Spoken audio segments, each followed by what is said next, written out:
David ba mu kiɗa.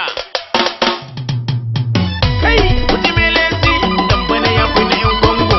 Wanda ga Adam Zango. Sama, horrible. Kai. Kin ga fito sarari. Yi min takun ki kama da na dan mazari. Ya body problem. Girgiza nan. Uba da sai. Yan mata karkada nan. Horrible. Jijjiga nan. Wani sabon take ne daga nan. Girgiza nan.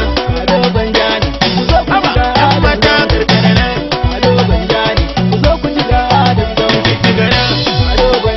Wannan wani sabon take ne daga nan.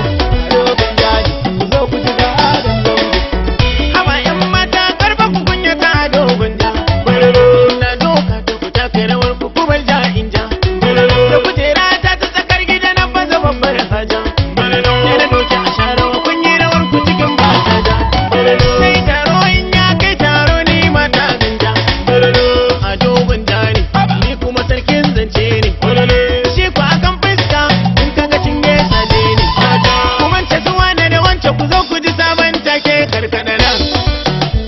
Sama, yan mata jijjiga nan.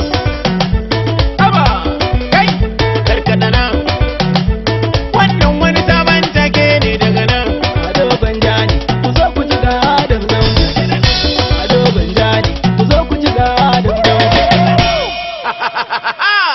Bani sadaki na rawa ku cika makin ku. In kun kana ni, ku sani kun yi wa kanku. A abin da na tsara shi ni me na ci me zan ba ku. Inda ina karba zai koma ga cikin dangin ku. Inda kun yi min lakabi gwandan gani mai kishin ku. Dalilin baba ya faɗi sabon labari. Na ji mutane sun ji abin tari-tari. A dogon ja na faɗi babban labari. Ƙarshen zancen zani rufe sai na ce